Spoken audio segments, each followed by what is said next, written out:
In this video, we will discuss about the structure of lungs. Lungs are a pair of respiratory organs situated in the thoracic cavity and invalidate into the corresponding pleural sac. Lungs are a pair of respiratory organs. This is the right lung, this is the left lung. So, it is a pair of respiratory organ. It is situated in the thoracic cavity and it is covered by corresponding pleural sac. They are located in the chest, either side of mediastinum. The place where heart is situated is called mediastinum. So, the lungs are located on either side of mediastinum. They are soft, spongy and elastic. Its color is rosy pink in newborn and dark grey in adult. Coming to the anatomical position and relation of lungs. The shape of the lung is conical. About the weight, the right lung weighs around 700 gram and the left is 600 gram. That is, the right is heavier than the left. They are suspended from the mediastinum by lung root. What is lung root? It is a collection of structures entering and leaving the lungs. So the lungs are suspended in the mediastinum by lung root. Lung root is nothing but a collection of structures entering and leaving the lungs. The medial surfaces of both lungs lie in close proximity to several mediastinal structures. The medial surface of the lung lie close to the several mediastinal structures. Left lung, right lung. These are the structures close to left lung. These are close to right lung. Heart, arch of aorta, thoracic aorta and esophagus on left side and right side esophagus, heart, inferior vena cava, superior vena cava and azygous vein.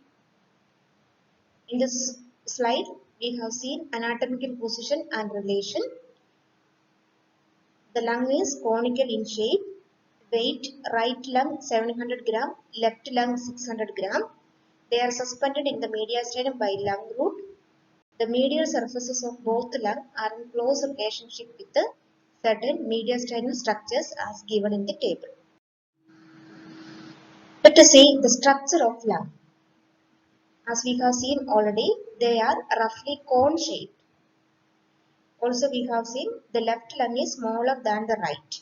It is due to presence of heart.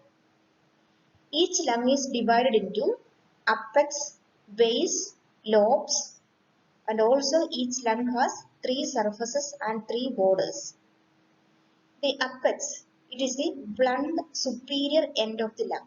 This is the apex of right lung. This is apex of left lung. So it is the blunt superior end of lung. It projects upward above the level of first rib into the floor of the neck. It is seen above the level of first rib in the floor of the neck. Then this is the base of the lung. The inferior surface of the lung, it sits on the diaphragm. The base of the lung constitutes the inferior surface of the lung and it sits on the diaphragm. Base of right lung and the base of left lung. Then coming to the lobes of lungs. The lobes of lungs are separated by fissures within the lung. On the right side, you can see 3 lobes, 1, 2 and 3. These lobes are separated by fissures. The right side you can see this is a horizontal fissure and this is the oblique fissure. On the left side there are only 2 lobes, 1 and 2 and there is only one oblique fissure on right side, left side. So the right side has 3 lobes, left side has 2 lobes. Then coming to the surfaces of lungs. Both lungs has 3 surfaces. They correspond to the area of thorax that they face. They are named as costal, mediastinal and diaphragmatic surface. Costal surface, the lung which is seen on the rib side. Mediastinal surface, the surface of the lung which faces the mediastinal cavity. Diaphragmatic surface faces the diaphragm. So this is the diaphragmatic surface. It forms the base of the lung. Here you can see the costal surface which faces the chest wall and here is the mediastinal surface which faces the mediastinum. Then there are three borders for each lung. Borders are edges of lungs named as anterior, inferior and posterior borders. Borders are edges of lungs. They are named as anterior, inferior and posterior borders. Here you can see the anterior border. Here is the inferior border and this is the posterior border. Posterior border, inferior border and anterior border. So a lung is conical in shape. Right lung is heavier than the left one. Each lung consists of apex, base and lobes. Each lung has three surfaces and three borders. Coming to little details of lobes of lung. The right and the left lung do not have an identical lobular structure. Right lung has a different lobular structure compared to the left lung. As we have seen already, the left lung has only two lobes, 1 and 2. The right has three lobes, 1, 2 and 3. Then, the names of the right lung lobes include superior, middle and inferior. Superior, middle and inferior lobes of right lung. They are divided from each other by two fissures. The right lung is divided into three lobes by two fissures. Oblique fissure and a horizontal fissure. Horizontal fissure runs horizontally. This is the horizontal fissure and this is the oblique fissure. The left lung has only two lobes, superior and inferior lobes, which is separated by oblique fissure. There is no horizontal fissure in the left lung, but the right lung has horizontal fissure. The left lung has two lobes, the right has three lobes. About the surfaces of lung. As we have seen already, a lung has three surfaces, each corresponding to an area of thorax. The mediastinal surface, the diaphragmatic surface and the costal surface. The mediastinal surface of the lung faces the lateral aspect of middle mediastinum. This is the mediastinal surface. It faces the mediastinum. The lung hilum is located on this surface. This is mediastinal surface and this is the hilum. We will see later what is hilum. So the lung hilum of each lung is located in the mediastinal surface. Then coming to the diaphragmatic surface. The base of the lung is formed by diaphragmatic surface. The base of the lung is formed by diaphragmatic surface. It rests on the dome of diaphragm. It rests on the dome of diaphragm and it is concave in shape. Under the base of the lung, we can note the dome of diaphragm and it is concave in shape. This concavity is deeper in the right lung due to presence of underlying liver. Under the diaphragm, you can see the liver on right side. The liver is situated on right side under the diaphragm. So the liver elevates the diaphragm to the base of the lung. So the concavity is more deep in the right lung. Coming to the costal surface, it is smooth and convex. This is the costal surface. It is smooth and convex. It faces the chest wall. It separates it from the ribs and the innermost intercostal muscle. It separates it from the ribs and intercostal muscles. So the lung has three surfaces, mediastinal, diaphragmatic and costal surface. Mediastinal surface faces the mediastinum and the hilum is situated in the mediastinal surface. Diaphragmatic surface faces the diaphragm. Costal surface faces the chest wall. Coming to the borders of lungs. As we have seen already, a lung has three borders, anterior border, inferior border and a posterior border. Anterior border is formed by, this is the anterior border, it is formed by mediastinal and costal surfaces. It is formed by mediastinal and costal surfaces. Then on the left lung, in the anterior border, you can see a deep notch. This is the notch on the anterior border of the left lung. It is due to the presence of heart. So it is called a cardiac notch. Then the inferior border. This is the inferior border. It forms the base of the lung. It is formed by costal surface and mediastinal surface. The inferior border is formed by costal surface and mediastinal surface. Then coming to the posterior border, it is very smooth and rounded. It is formed by costal and mediastinal surface. Posterior border is formed by costal surface and mediastinal surface. Inferior border is formed by mediastinal and costal surface. And anterior border is formed by again mediastinal and costal surface. Anterior and inferior borders are rough. The posterior border is smooth. In the anterior border, you can see cardiac nerves in the left side. Coming to the root and hilum of the lung. Lung root is a collection of structures that suspend the lung from the mediastinum. Lung root is a collection of structures that what it contains. Each root contains the bronchus, pulmonary artery, pulmonary vein, bronchial vessel, pulmonary plexus and lymphatic vessels. So each lung root contains the bronchus, pulmonary artery, pulmonary veins, bronchial vessels, pulmonary plexus of nerves and lymphatic vessel. These structures enter and leave the lung via hilum. These structures together is called a lung root. So it enters or leaves the lung via a wedge-shaped area called hilum. This is the hilum, this is wedge-shaped, and these structures enter and leave the lung through hilum. Coming to the vas, the lungs are supplied by deoxygenated blood via paired pulmonary artery. In the pulmonary circulation, we have seen pulmonary artery carries deoxygenated blood from right ventricle to the lungs. So the lungs are supplied with deoxygenated blood by paired pulmonary arteries, one on each lung. This blood receives oxygenation and leaves the lungs via 4 pulmonary veins, 2 from each lung. So there is a pulmonary artery for each lung and 2 pulmonary veins for each lung. It returns oxygenated blood to the left atrium. Then the lung receives oxygenated blood via bronchial artery, which arises from descending aorta.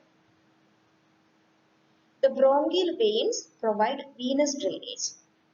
The right bronchial vein drains into azygous vein, whilst the left drains into accessory hemiazygous veins. Here you can see this is pulmonary vein carrying oxygenated blood to the heart.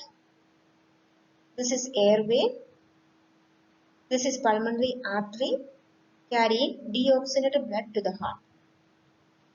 So about the vasculature, lung has pulmonary arteries carrying deoxygenated blood. Pulmonary veins carry oxygenated blood. The arterial blood is supplied by bronchial arteries. Bronchial veins provide venous drainage. Coming to the nerve supply. The nerves of the lungs are derived from pulmonary plexus. It includes sympathetic, parasympathetic and visceral afferent fibers. The nerve supply is from pulmonary plexus, which consists of sympathetic, parasympathetic, visceral afferent fibers.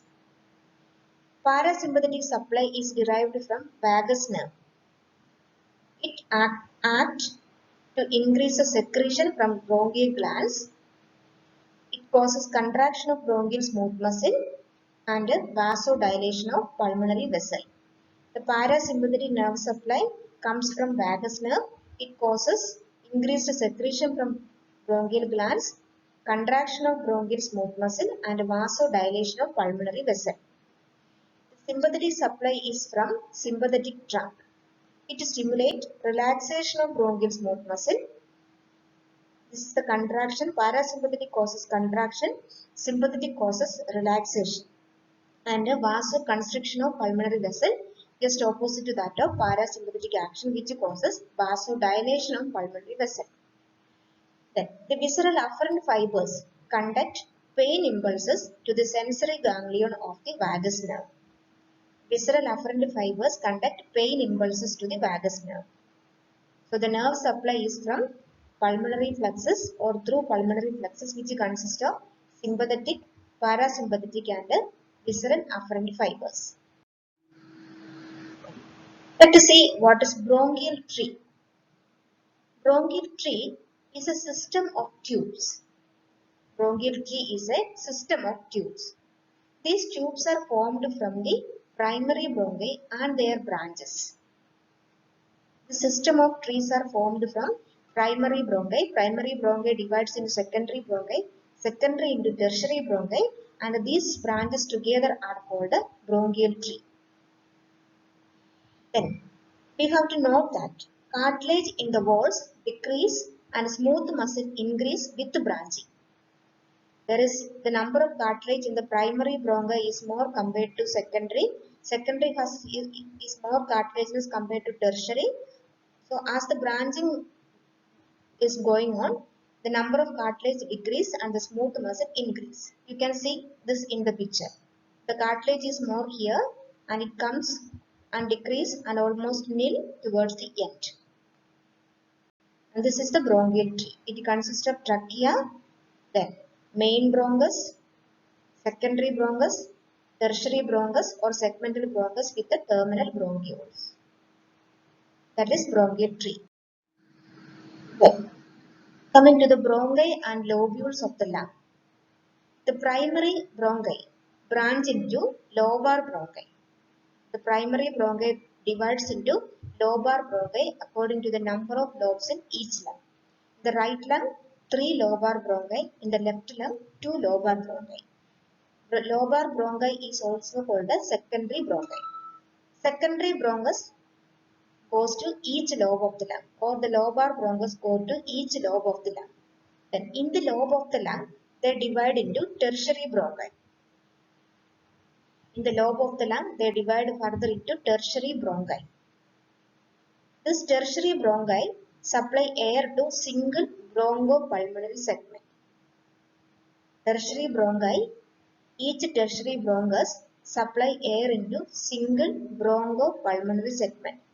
You can see these things here. Trachea divides into right and left main bronchus. This is the left main bronchus, for example, or left primary bronchus. That divides into 2, 1 and 2 lobar bronchus, 2 lobar bronchus or secondary bronchus. Secondary bronchus divides again into 1, 2, 3 and so on. So each of this is called a tertiary bronchus. Tertiary bronchus further divides into smaller bronchi.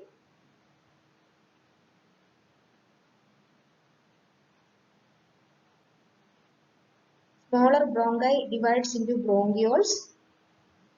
Bronchioles further reaches terminal bronchioles and respiratory bronchiole. And it supply an alveoli in the pulmonary lobule. So this is together called a bronchopulmonary segment. Segmental bronchi supply until the alveoli. It is called a bronchopulmonary segment.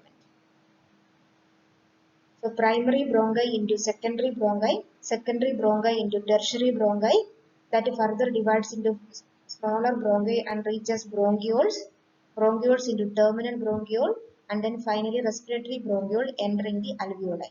This is called a bronchopulmonary segment. Coming to the characteristics of bronchopulmonary segment. These are anatomic, functional and surgical units of the lung. Bronchopulmonary segments are anatomic, functional and surgical units of the lung. Each segment receives air from an individual segmental bronchus. Each segment receives air from individual segmental bronchus. There are approximately 10 bronchopulmonary segments in each lung. 10 bronchopulmonary segments in. Each segment is pyramid in shape with its apex towards the lung root. Each segment has a segmental bronchus, segmental artery, lymph vessels and autonomic nerves. The segmental vein lies in the connective tissue between adjacent pulmonary segments. So each pulmonary segment has separate bronchus, artery, lymph vessel and nerves except vein which is common. The vein lies between adjacent bronchopulmonary segments. Here you can see second bronchopulmonary segment in each lung. This is the right side and this is the left side. In the right side we have 3 lobes. So 3 secondary bronchi. 1, 2 and 3. This is the upper, middle and lower. In the upper lung segment, the bronchopulmonary segments are 3 in number. They are apical, posterior and anterior. The middle lung lobe on right side, 2 bronchopulmonary segments, lateral and medial. In the inferior lung lobe on right side, there are 5 bronchopulmonary segments, superior, anterior basal, medial basal, lateral basal and posterior basal. On an average, 10 bronchopulmonary segments in each lung. The right side has 10. Then coming to the left side, left main bronchus, it divides into 2 secondary bronchus, superior and inferior. It divides into tertiary bronchus of superior lobe and inferior lobe. In the superior lobe, the bronchopulmonary segments are named as apical, posterior, anterior lingual and superior lingual. These are the bronchopulmonary segments of upper lobe or superior lobe. Apical, posterior, anterior lingual, superior lingual. And also inferior lingular. Anterior lingular, superior lingular and inferior lingular. Bronchopulmonary segments of upper lung lobe of the left side. Coming to the lower lung lobe, bronchopulmonary segments include superior, anterior basal, medial basal, lateral basal and posterior basal. Altogether 10 bronchopulmonary segments.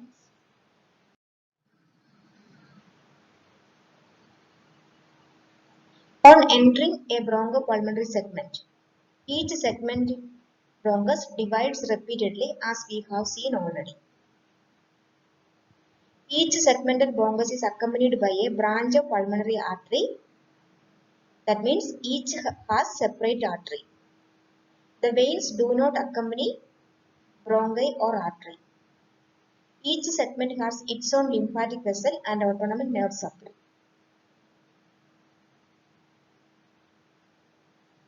Here you can see pulmonary artery from right heart. This is the pulmonary vein.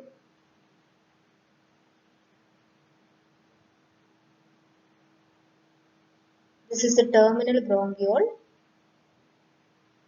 This is the bronchial artery. So this entire thing is a bronchopulmonary segment. There is bronchus, pulmonary artery, pulmonary vein,